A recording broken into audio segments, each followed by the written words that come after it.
Good evening, ladies and gentlemen, boys and girls. Welcome back to a brand new episode of the TAT Pod. I'm your host, Ben. And once again, I'm joined by my wonderful co-host, Mike Quill. How are you doing, my friend?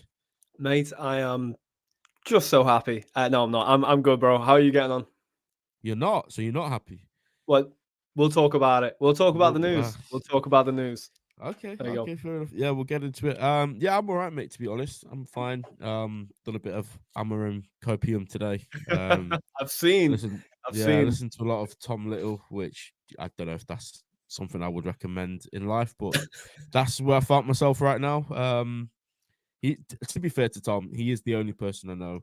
There's been a couple people that kind of got onto it pretty recently, but I Tom feel is you. pretty much the only person that I know that has been going on about Amorim for at least a year. So, Yeah. in that sense, I do kind of listen to what he has to say about it. But we'll get into it. We'll get into the new manager chat. This was supposed to be just talking about this season and all the good stuff that we've done this season and what could potentially be coming in the next few weeks.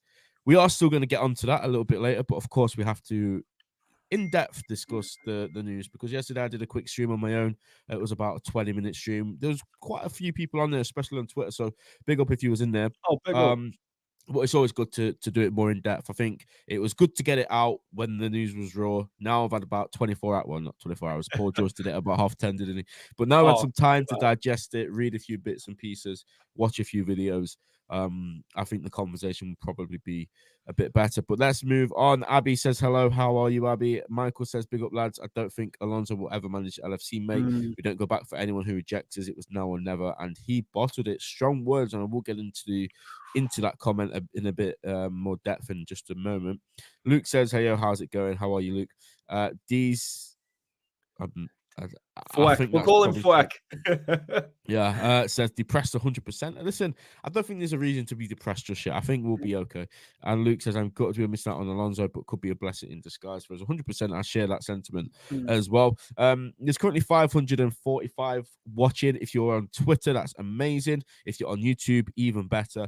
No shade to anyone that watches the podcast on Twitter. It's amazing that people do that. But if you do want to support us, if you do want to make a difference to the TT pod, I would advise you to make the switch to YouTube because that's where the podcast is going to grow. We're going to get more subscribers, and ultimately, that's where the growth is. But Absolutely. yeah, streaming it on Twitter is good because obviously people. I don't think some people might even know we have a podcast, so it is good to get it out on Twitter. But yeah, if you don't mind, if you want to watch it on YouTube, that would be amazing. Just a quick note before we get onto it. Here's a little video from our channel sponsor. Metal Player Illustration Art, and Fomex Spud Cards. Metal Player Moments Art. Scan the QR code to watch iconic moment. Metal printed gaming quotes and art. Printed on 3mm Dibbit. Email to customize your print.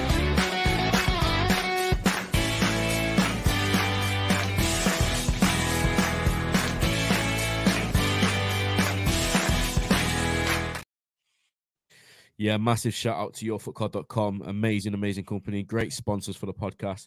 TT Pod gets you 15% off your order. Mike, I've not spoken to you since the Paul Joyce bomb, which was 10:30 p.m. and it did catch me off guard a little bit. I wasn't expecting it. Look, we did a stream the other night and we were talking about the three managers. We talked about Amorim, we talked about Alonso, we talked about De Zerbi.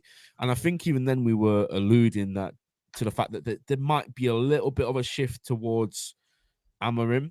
Yeah. But then yesterday, Paul Joyce basically said Alonso is out of the ruling. So when you saw that tweet come through, because I'm assuming you've got notifications on for Paul Joyce, what were your initial thoughts, mate? And as time has gone on today, have your thoughts changed, or are you still in the same place? I might surprise you here. I've got all my social notifications off, including WhatsApp. So for me to see WhatsApp, I have to go on WhatsApp, which is why I sometimes am late for the pod. But also, what happened for me was last night I was ready to go to sleep. I was like, right, early night, working on bank holiday. You know what I mean? Thought one last scroll on Twitter.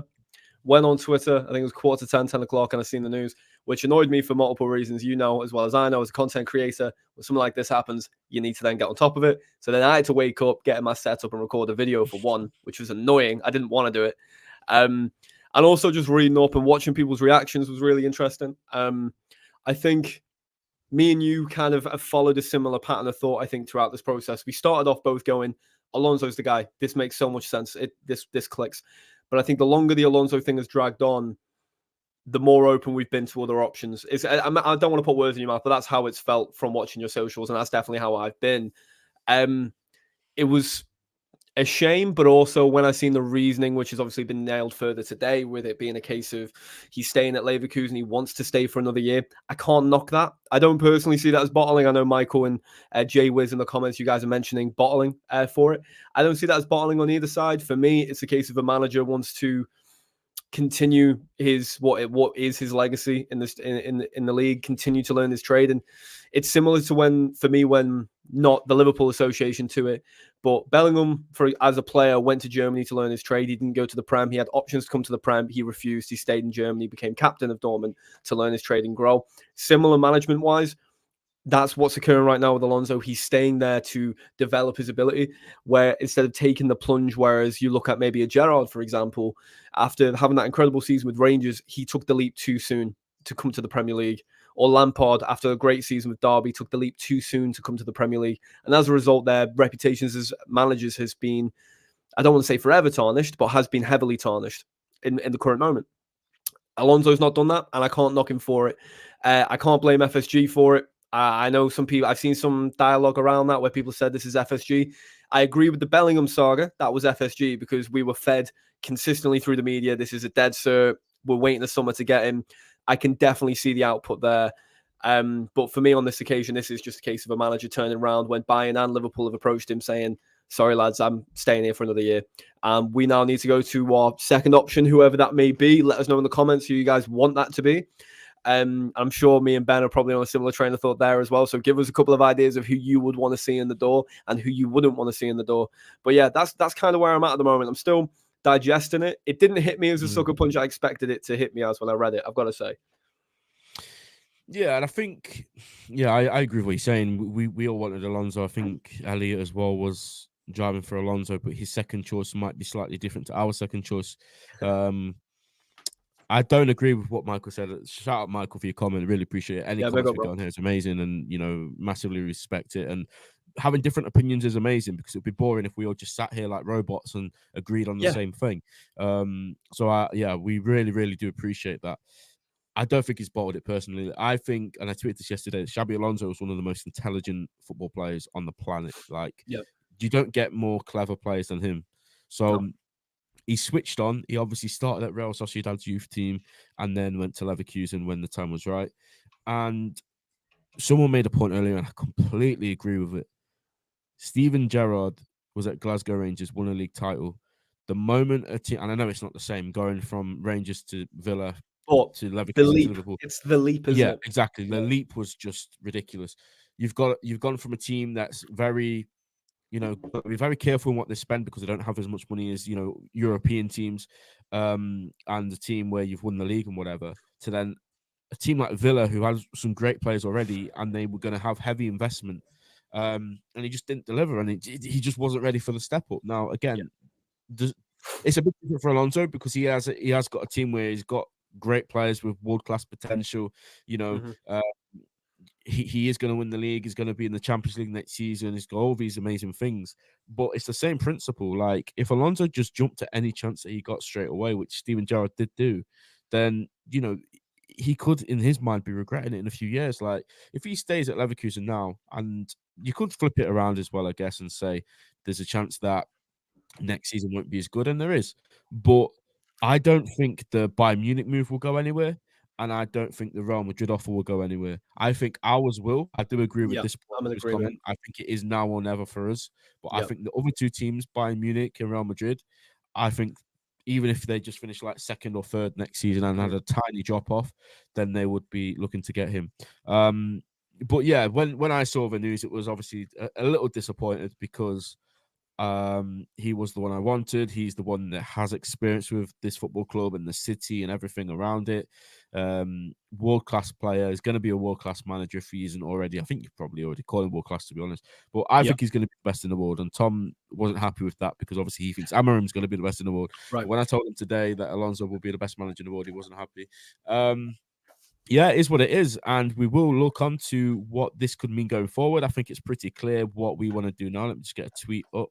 So this was from Paul Joyce's article yesterday. Liverpool's due diligence has indicated that Alonso is minded to stay at Bayer Leverkusen for at least another season. The development strengthens the hand of candidates such as Ruben Amorim and Roberto De Zerbi.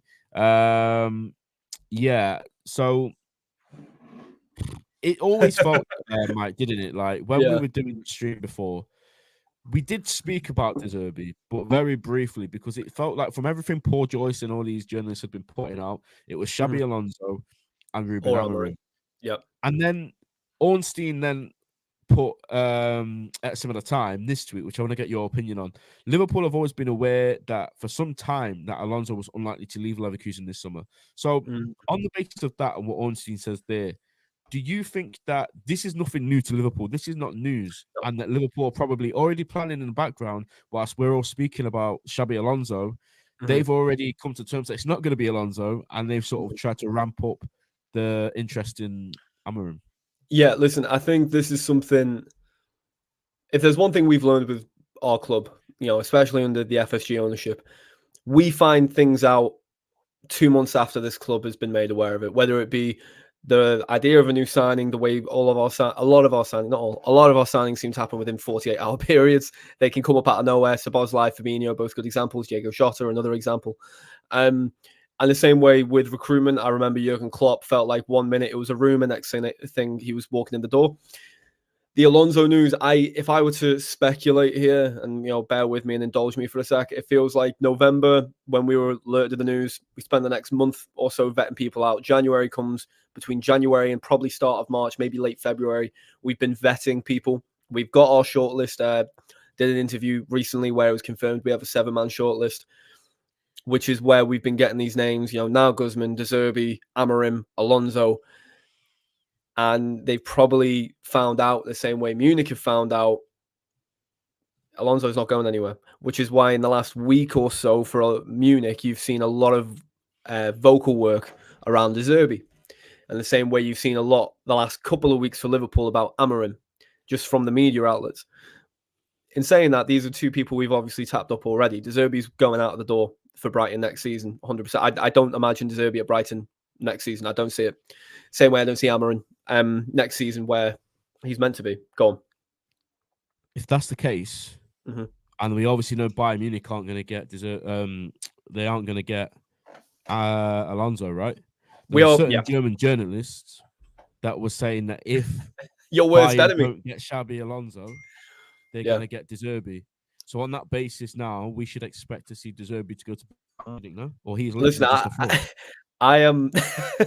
Listen, I'm not going to. That's a fact. He's been saying for the last like week or 2 weeks, like if Bayern Munich are very hot on the Xabi Alonso situation, but if they don't get him, they're going to get De Zerbi. Okay, then I expect to see De Zerbi go to Bayern Munich. Ben, listen, and that's how it's going to end. Off the same hymn sheet. Listen, everyone watching this knows there's two types of journalists, right? You've got the journalists that are legitimate journalists, and you have Twitter journalists, right? The ones that just tweet for engagement. He's just right? a Bayern Munich fan. I don't think he's a journalist.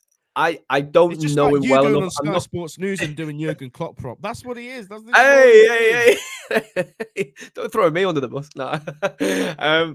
Listen, evening, brother. Evening. But listen, we'll on that point. There's a lot of that from the Munich side of things in terms of, we're definitely getting Alonso. But to be fair, we've not helped ourselves because we've been doing the same.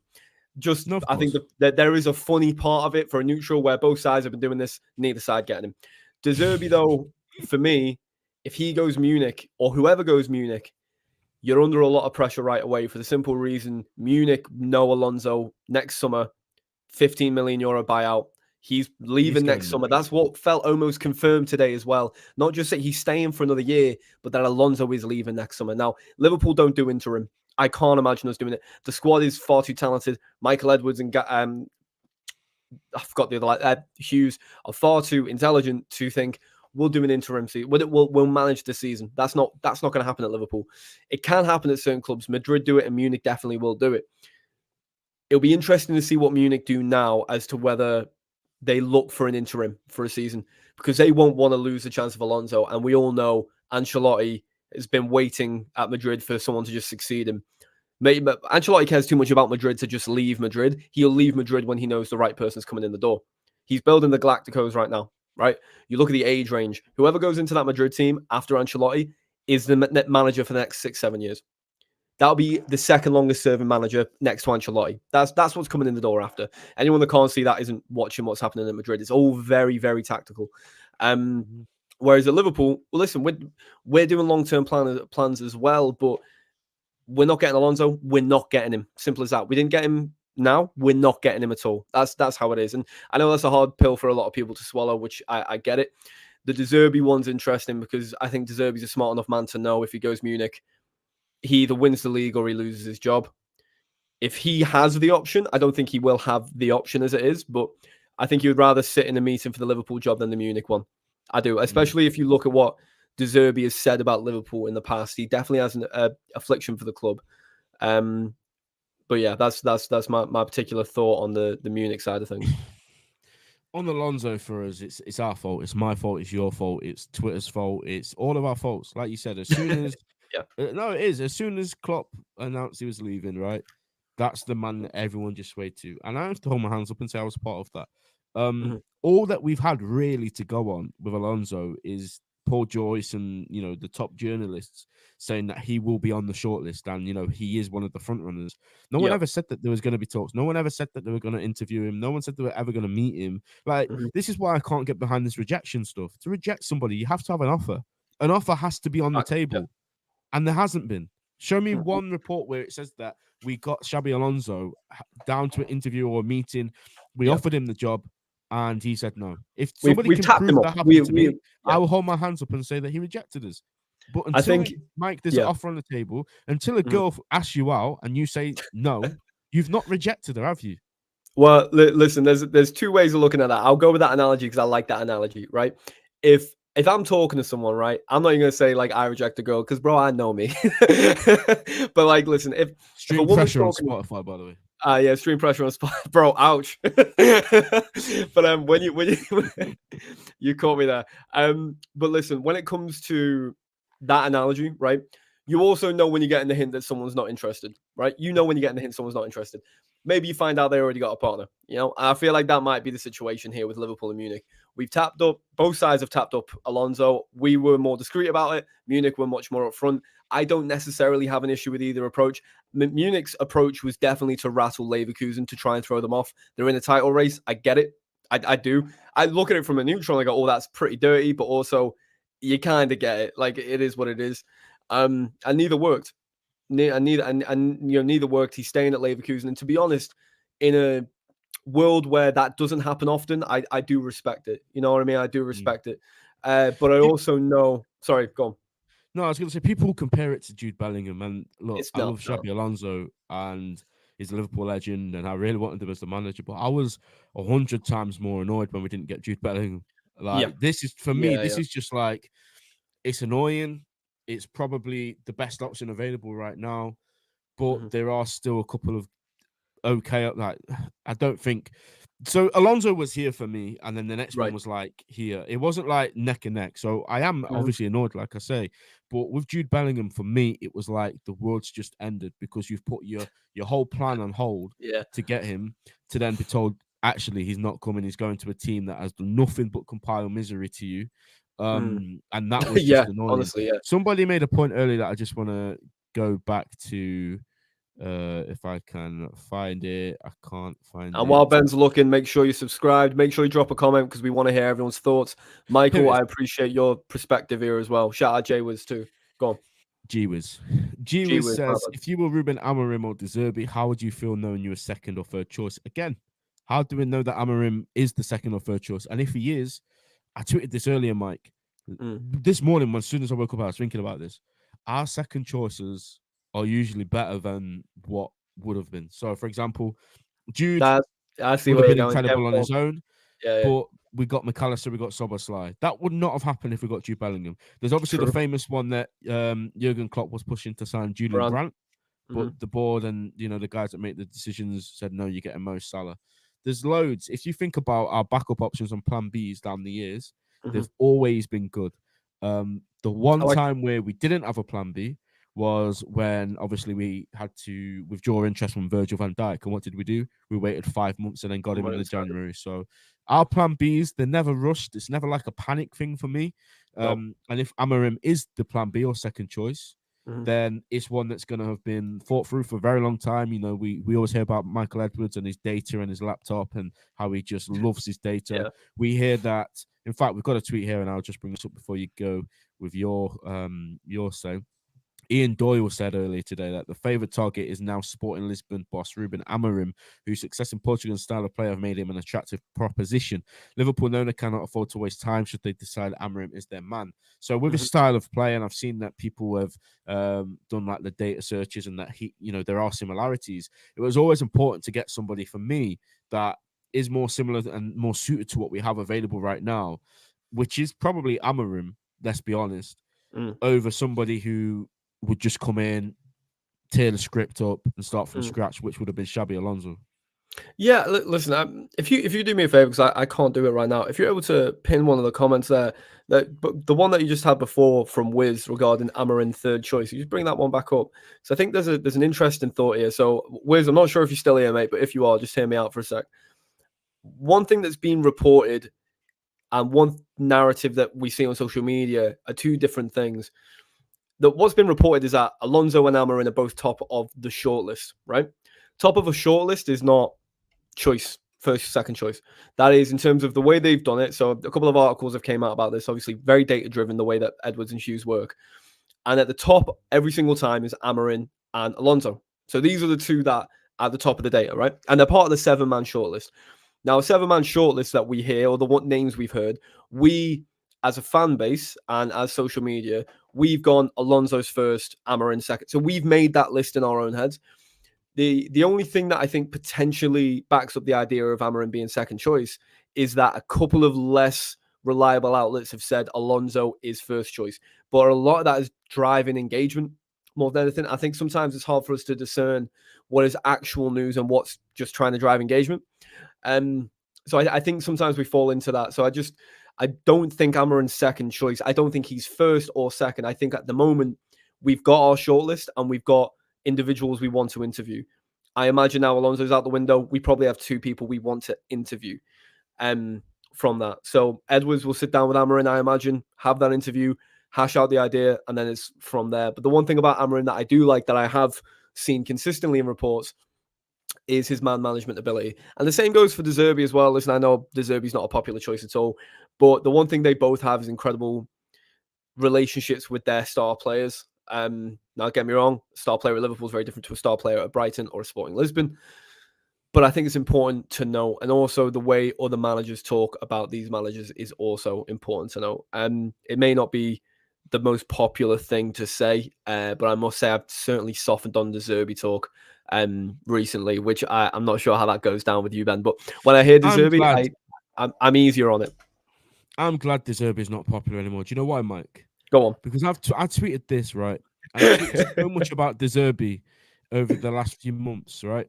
And every time I tweet about De Zerbi, I get these football hipsters that view football by SofaScore and FotMob and all those apps, and they just replied to me saying you can only base it on you're basing it on one loss. No, I'm not basing it on one loss. How many times have we seen this guy and this team concede 5 goals in a game? It's happened so many times. They've been slapped so many times in the last 18 months. It is untrue. So I put this tweet out in January, which is what, 3 months ago.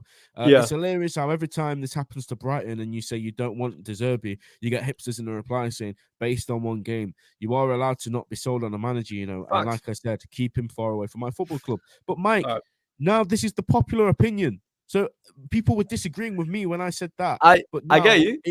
It's like everyone's saying this now. So what's changed? Okay, so I'm gonna say this, right? Comment section, tear me up, please. I want everyone to tell me why you don't want De Zerbi, while I now sit here and watch Ben lose respect for me. All right. So you want De Zerbi? I don't want him. Let's make that. I want to make this really, really clear. I've softened on the idea of him. I don't want him. You ask about what I want. A want is a desire, right? I don't desire De Zerbi, right? However, he's kind of like broccoli on a plate. I'm not saying I don't necessarily want him there, but if he's there, it isn't the end of the world for me. You know, it might be a healthy decision.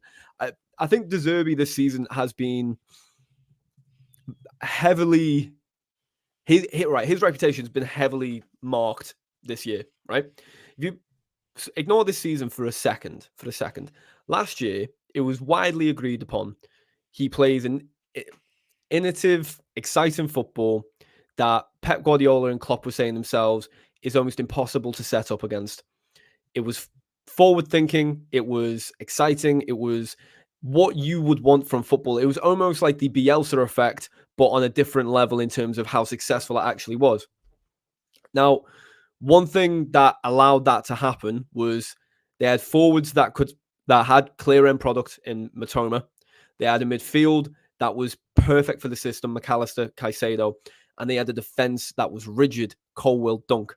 This season, they've tried to play the same way, which I can respect, but he has definitely shown he's a bit too rigid in the philosophy, not being willing to adapt, which you could also argue was an issue for Klopp at one point. We were trying to press with players that could no longer press.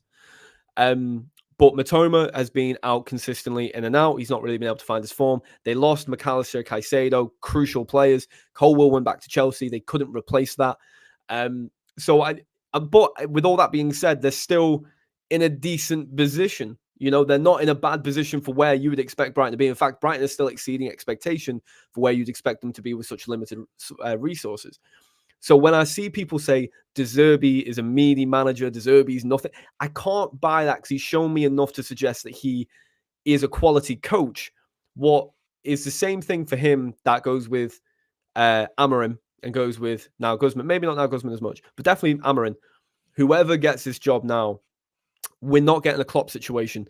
With Klopp, we got a world-class manager. We knew he was world-class coming in. Whoever gets the job out of these two, we are taking the gamble that they can become world-class. And it's whoever you want to take the gamble on. Listen, as I say, I mean, they're both broccoli for me. They both could be great for the club. I don't necessarily want them, but I'm not closed-minded on them. I think the worst thing about football supporters on social media in general is we can get very tribal very, very quickly, specifically around ideas. So if you want something, you want it more than life. And if you don't get it, then everything around it is at fault. And how dare this happen except for the thing itself? For example, Alonso, I've seen people blaming FSG, people blaming Edwards, people blaming Leverkusen, people blame Bayern. No one just went, Alonso doesn't want to come, which is most likely the actual situation. You know what I mean? But maybe it's copium. Maybe I'm crazy. But I'm not saying I want him, but if we did get De Zerbi, there are still things to be excited about going forward, in my opinion. Mate, I know you're not on about me, but I will just say, like, I've never, and you just generalize, and I understand, but I personally have never said that he's not a good manager. Like, I've never called him I'm not saying you're definitely rubbish. Yeah. I think what he's done at Brighton is incredible. I think, you know, he's definitely got the best out of that team, Right. and obviously losing Caicedo, who it's easy to think of Caicedo how he is now, but when he was at Brighton, he was playing as a world-class midfielder. There's no doubt about that. Same as McAllister. You lose that heartbeat of your team and you don't replace them. I think they got Mohamed Dahoud, who I don't even know if he really plays. I think he might have got injured. And then who else? They didn't sign. They signed great a couple players. of young players hoping they would kick on, which is how Brighton works. That's the system. It is, yeah. But on the flip side of that, like when you've lost two world-class players like that, and you're gambling on players becoming world-class, there's going to be a bit of a backstep. And I understand that. And I understand that's why, you know, this season has not been as good as last season. And I understand that he's done this, he's done that, he's won trophies in other countries. Brilliant. I just don't think that he is the standard and quality of the next Liverpool manager. I don't know if it's just me, but it's I just not feel just like you. I can tell you that it's not just you. defensively, it just feels to me like defensively they're quite naive. And we know that when Liverpool were defensively naive, you don't get anywhere near a Premier League title. You don't get anywhere near the Champions League. Klopp has always said, and he said it again today, everything starts from defending. And I just don't get that vibe from De Zerbi. I just don't. I think he wants it to be his... pushback on that. Go on, I think this is a healthy debate that, you know, if you try and have it on social media, it becomes a yelling match. So we'll have it. And as I say, I'm very much playing devil's advocate here. I keep needing to clear this up. That I'm not saying De Zerbi in, but if you look at what you've mentioned there about naive defensively, although some of that does come down to coaching, without a doubt, because you play a certain way, a lot does come down to the quality of player. So when I'm looking at this particular style of football, where you are trying to play through the lines, which is incredibly brave. So it's brave football you're trying to play. We kind of do that already, but it's obviously to a much higher degree. If I'm setting up in a De Zerbi style of play, and you're telling me Canate, Van Dijk, left back, we don't know, Trent, with that style of play, I really think they would succeed in that. I really do. It's a high line. It's, as I say, you're threading the ball through into the six. Who's going to be there? It's probably Endo or Mac. Mac definitely knows how to play that style of play some of his best football in this system. So for me, the De Zerbi, in terms of coaching style, there's a reason last season when people thought Pep was leaving, De Zerbi was linked. There's a you know what I mean? There's I believe De Zerbi will go on to be a top manager. If it's too soon, it's too soon. If it's the wrong club, it's the wrong club. I get that completely. But I wouldn't write him off straight away. But the same issues you have with De Zerbi, I also kind of have with Amorim, in the sense that and by the way, again, not saying I don't want him in. We're not getting anything. We're not getting a finished product here. No matter what we get, we're not getting the finished product. There is no manager that can come in through the door from Klopp that the fan base as a whole will not have reservations about. The closest thing we had was Alonso. A large part of that is because we know the individual. We know their connection. Had a great season in Germany, yes. But what he's done for the club in the past and done in his career as a footballer certainly helps embed it in. I don't know. I think when no one's going to be happy, no matter who we get, no one's going to be satisfied completely until the game kicks off. What will sway fan bases is how we handle the contract situation. Because whoever walks in that door already has a bit of a target on their back by a subsection of the fan base, no matter what. But if you can go in there straight away and you can go new contract Trent, new contract Van Dijk, potentially one for Salah, or at least Salah's there next season, you go, the players are sold on the players must be sold on him, otherwise they wouldn't sign the contract. So if you can get the idea out that the players are sold on the idea, the fan base will take a deep breath. But if we go into that summer and contracts aren't signed and Trent potentially moves to Madrid, that target gets a lot bigger. Do you see what I'm saying? I think there'll be a big departure in the summer. I do. I think really one of those three that you've said might leave. I don't know why. I've just over the last sort of 2 days, I have been thinking about it. Like when players as important as those three you've just said, Liverpool icons, legends in their position, they're three of the best that we've ever seen and will ever see. Like, and I know contracts can take a long time, but at the same time, it's like there doesn't seem to be too much movement on any of them. Obviously, we know how hard they went over in Saudi for Salah in the summer. Didn't happen.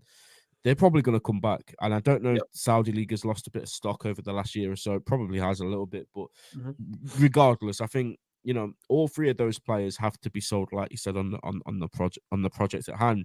And if they aren't, like, I'm not saying they'll force their way out, but there could be a world where they just sit and think, like, all of them are past 25 now.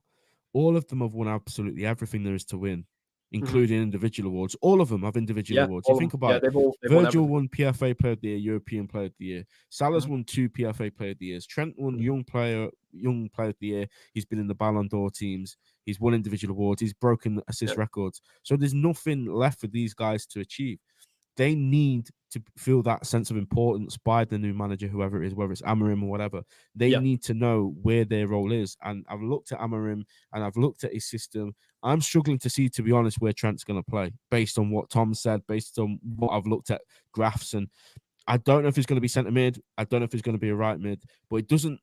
I know he uses wing backs, but I don't know. I maybe I'm just overthinking, but I'm looking at you're not overthinking. I don't think you're overthinking. I'm looking at these big players, and I think, Mike, this is what I'll finish on before you go.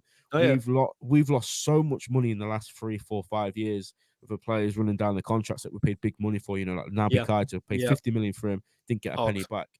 So also that's going to put Edwards in a situation where you either actually, if a club comes in, don't dismiss it straight away. You actually have to think about it now. If 100 mil comes in for Trent Alexander-Arnold and he's not sold on the project, what the hell do? Do you cash in or do you let him go for free? Well, this is the thing, and that's you said you know me so well. You segue perfectly every time. You take a little sip. That's a victory sip. The Trent thing's interesting because the difference between Trent, Van Dijk, and Salah is Trent's 100% profit. Hey, Sam big up designed the Sam. thumbnail, by the way. Hey, big up Sam, bro. You're an absolute And the don round background. Hey, and Ali, I have seen your comments, brother. We are going to get to them, but I think the thing about Trent. Again, be clear, I want him to extend because I love the player. I've not seen a player like him ever, right? He has got the potential to leave a legacy that can't be matched at Liverpool, especially regarding silverware, because of how young he is, because of the impact he's had already. But with that being said, if he's not sold on the project, and I think FFP mindset, I'm thinking purely on the financial side of things.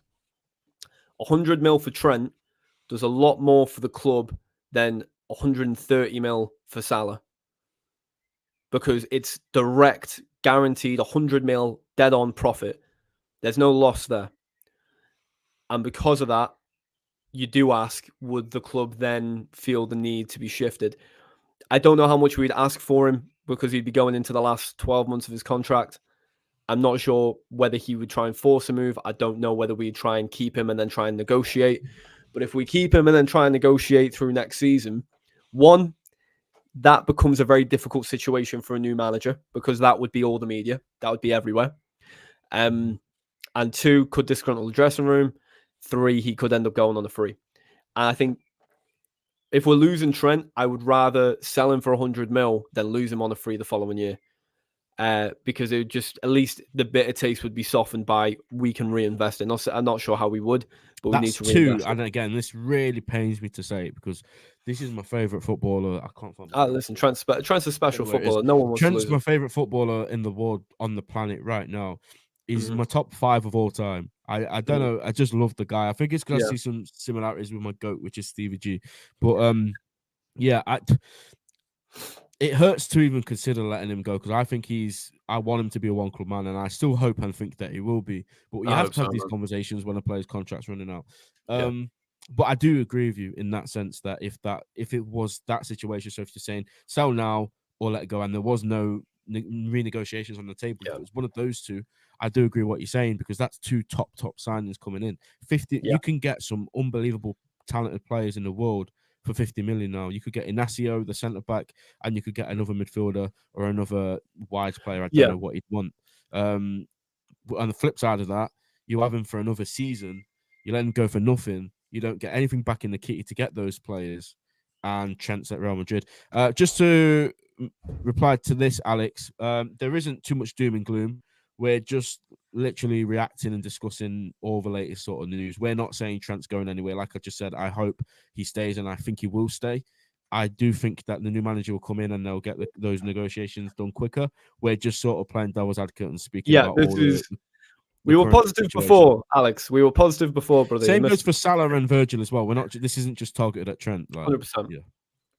100%. Listen, the Salah one's interesting. I truly think Salah stays. I really do. I see a lot saying maybe something else. But and again, Van Dijk, I'm really not worried about. Weirdly, I'm just not worried about Van Dijk at all.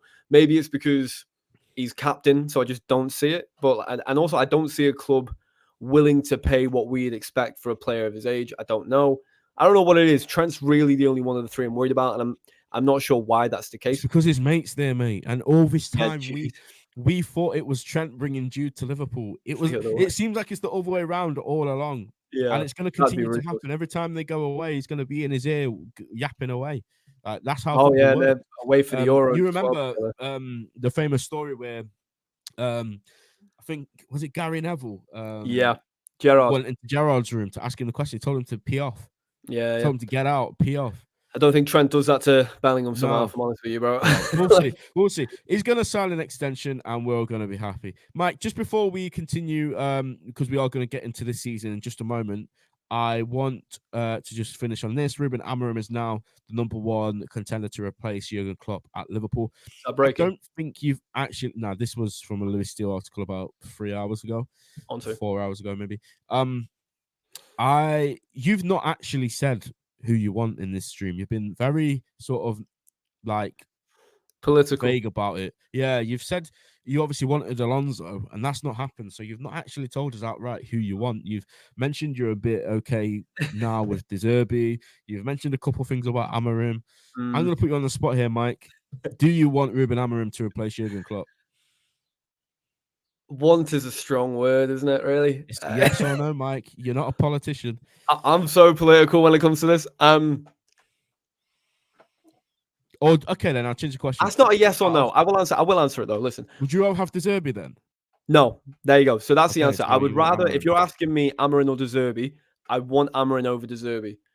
No matter who we get, and I stay with this, they get 18 months out of me to convince me of style of play, to convince me that they have a plan going forward and that it will work. You get 18 months, man. You get a season and a half. No matter what, I will give the new manager a season and a half. And I implore all fans to do the same. It takes time to embed a new style. It takes time to embed a new system in general. But we'll see. Yeah, not sure what that is, but go on. Yeah, that's a bit wild. Yeah, there you go. Go on. Okay, moving. Yeah, that was a bit wild, wasn't it? Comments, then fair enough. Let's move on to the season, Mike, because you're right. And whoever just commented, it does seem like we're a bit down in the dumps in a minute. We're not. We're just talking about all the current situations. And when you are, concerned about big personalities and big players leaving, you're not exactly going to be happy. So we're just having that conversation. But now we are going to move to this season, and we're going to just talk for 15 minutes or so about how good we've been this season and what is to come. So, Mike. This season so far, just sum it up in a nutshell, how it's been for you, how happy you've been with the changes that had to be made in the summer, how you think we've transitioned into the side that we're seeing now, and how excited are you that the running is about to start? Yeah, listen, that's a lot to get through. But that's a lot to get through. I'll try and get to it though. Listen, I'm very excited. I think I've been really overjoyed with how we've exceeded expectation. I think the summer was looking really dodgy at one point, but we pulled through and really nailed it, I think. I don't think we missed on a single signing. I really believe all of them are very good to very good, and some will get good to great.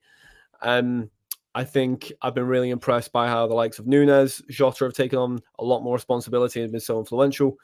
Been really impressed by how we've utilized the squad in terms of the youth, Kwanzaa, Kelleher, Bradley, Clark, McConnell goes on from there. Harvey Elliott, I've been super impressed by. I think he's had quietly a fantastic season. He's back. Brother is back. I don't know. It's really weirdly spammy. I've heard, that's bizarre. But yeah, man, it's yeah. I don't know what's going on there, but yeah, man, it's been an incredible season. I think overall. We'll see how it goes. We can wrap it up in a wonderful way. 10 games to go. We can make it really special. Whether we do, we'll see. I hope so. It would be slightly deflating to leave this season with only one trophy, I've got to say. What are your thoughts? Give me your in-depth thoughts. Yeah, this sun is just literally blinding me. So I'm just gonna have to shut this curtain. Go on, mate. Get it done. Just if you're still watching, because you probably are. Didn't know your dad moved to Liverpool, but I hope he's enjoying his time in Liverpool now. Obviously, you saw what he was putting, Mike. He must be talking about his dad, so we'll just leave it there. Right. Okay. Yeah. So for me, obviously, I've said this so many times. I am absolutely buzzing with how we've performed. How is Bro defeating the press? Like, what is going on? The thing is, this guy's got 100k subs on YouTube. Like, I don't understand why he's doing this. Like, what is your issue? He's got 100k subs. Brother is succeeding. I don't understand why he's doing this. See if there's an email address on that channel, because I want to email it. I've said so many times how impressed I am and how happy I am with how it's gone. Everyone was saying at the start of the season. This is the first time, Mike. This was the first preseason where I hadn't predicted us to win the league in 5 years. Every single time we're doing, we're going to win the league. We're going to win the league. We're going to win the league. Obviously, it's only happened once out of those times, but this time was the time for me where I thought, you know what? I don't have that in me to say that we're going to win the league this year, because they didn't show me that they're capable of winning it last season. And obviously, we made loads of new signings, which I thought were going to take a long time to settle in. But the way that Klopp handled it, and I think, again, most of the credit has to go to him. The players have been exceptional, and all the young players that came in played in the cup final, and some of them played against Luton and all those games in that tough period. They're heroes as well. But I think Jurgen Klopp, just the way that he's conducted himself this season, the way that he just picked everyone up and said, you know what, yeah, we had a bad season, but we're not bad. We didn't just become a bad team overnight. We've signed some really good players. We are still good enough to win this league and to compete on all fronts, which is what we've done. I just hope now that, we've still got some key players out. Let's not forget that we don't have Jota, we don't have Trent, we don't have some other guys for the weekend. I think Klopp said that they'll be back soon. I just hope that we can continue doing this for the next 10 Premier League games. We win them all. We win the league, I think. Well, obviously we win the league because one of them is going to drop points on Sunday. And yeah, I think we've all got Spurs to play, so I think Spurs are gonna have a say in this title race. But the Premier League, whether we win it or not, that remains to be seen. Europa League, I think we're going to win it. I said from day one, Europa League is a competition that we will win and we should win. And if we don't win it, then it's because we've not taken it seriously. But we have taken it seriously. We've not really fielded a team of just young players, which I think a lot of people thought we would do. Had Ben Doak have been available for more of the season, I think he probably would have got more time. Same with Stefan Bajcetic and all these young players. I'm gonna have to go on full screen because these comments are throwing me off. Bro. I don't know what's a hubcap. Yeah, I don't know. I don't know what hubcap is, but yeah, I think the fact that we're still in everything. Obviously, United knocked us out the cup, which was devastating. But hey, if we can still win all those 3 trophies, I know it's a big ask, Mike, but this season will still go down as probably the best in the club era, won't it? Well, listen, if we come away with 3 trophies, of course it will be the most amount of trophies. But I think just winning the Prem would be Klopp ending on 1 Prem title seems disingenuous to how successful he's been at Liverpool. And it's one of those, like, I feel like he should.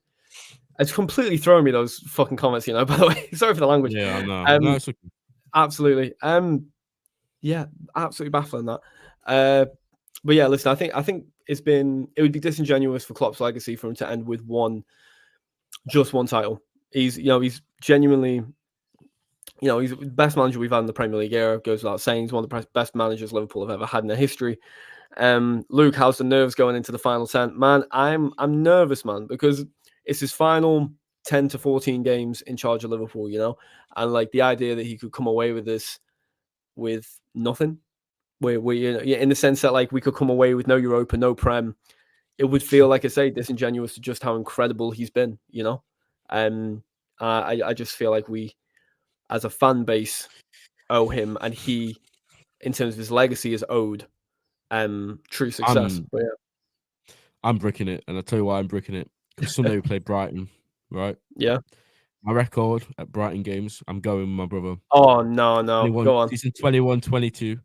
Was the 2-2 at Anfield when we were 2-0 up, and then a certain Guinean midfielder went off injured and we fell apart, but that's for another show. Then last season I went to 2 Brighton games last season, I think.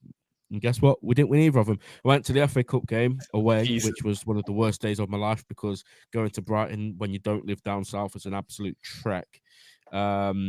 And this season, I went to, I went there again, I think. Yeah, I went there again, the 2-2 at the Amex. So I don't have a good record against Brighton, Mike, and neither does Liverpool. I think we've drawn 2 and lost 2 since De Zerbi's taken over. So Luke says, how's your confidence? I'm not confident in terms of, this is a bogey team for us. But Mike, if we want to win the Premier League, if we want this last sort of run-in to be the best it can possibly be, we have to win on Sunday, and that's where it starts. Right? Like Cassidy said in the comments, that means we're due. That means it's due, man. That means the win is on its way, so hopefully so. We need that change of fortunes desperately. Thing is, as well, for the sake of the fan base and for the sake of my mental health, I know we need the 3 points before City Arsenal kickoff, because I can go into that game a lot calmer, have a cup of tea, feel nice and calm going into that. But if we drop points, if we draw that game, mate, it's going to be a meltdown. We can't afford to drop points, really, unless the others do. I think everyone will drop points before the end of the season, but it's just too tight to call at this point, man. It's one of those, man. We'll see how it goes. hopefully by the end of the year, by the end of the season, we'll know who the new manager is going to be. We'll be sitting here with 2 more trophies, and we can just enjoy the celebration. You know what I mean? The last thing we need at the end of the season is uncertainty. You know? Absolutely. And just my final question to you before we head off, Mike. If we get, past that Atlanta, because I think that's next Thursday, or is it Thursday Yeah. after? I'm not sure. And we're in the latter stages of that, and those 2 games, the semis and whatever, the quarters come up. What are you doing with the Europa League? If we're say we win on Sunday and that other game's a draw, we'll be clear at the top, won't we? It won't be goal difference or anything anymore. No, we'll be clear at the top. Yeah, it's a draw. What are you doing then? Are you still putting both your eggs in both baskets, or are you picking? You have to. You have to. We want to try and wrap things up in every first leg in the quarter and the semi. We just want to hope that we can have that first leg, take them to the sword, and that way we can rotate for the second. We'll see. We could also play it to just control the first leg, and then whichever game's at home, rather, just make sure we batter them at home and then control the second. But we can't overly rotate for Europe anyway. But also the last thing you want to do is accidentally slip up in one and then slip up in the other. We got Sheffield United on Thursday anyway, so hopefully we can start padding, get some goals back. I think it's the Thursday after for Atlanta. Yeah, Thursday following is Sheffield United, and then the following Thursday is at Atlanta. You're right, and I think when we start getting players back, we'll have that depth again, and the Europa League will be a good chance for some of those guys to get a bit of rhythm and momentum. But yeah, we'll see what happens, guys. Obviously, we're going to start with the game on Sunday. We'll be here to react to it. We could even do it on the day, to be fair, because I'll probably be home not too late. So, yeah, we'll let you know what time we're going to do that. I am sorry. I think the end of the stream wasn't anywhere near as good as the first 45 minutes. No, we got kind of confused. Yeah, there's absolute idiots coming in and just trolling us. But it is what it is. I think this has been a good conversation between me and Mike. It's always a pleasure speaking to you, and I think we always have a good chat. So make sure you follow me on Twitter. Make sure you follow Mike on Twitter. Make sure you follow TAT on Twitter. Make sure you got notifications on. And guys, we'll see you next time. If any news drops between now and whenever we play, we will either do a video or stream about it. But until then, guys, take care, and we'll see you on Sunday. See you later.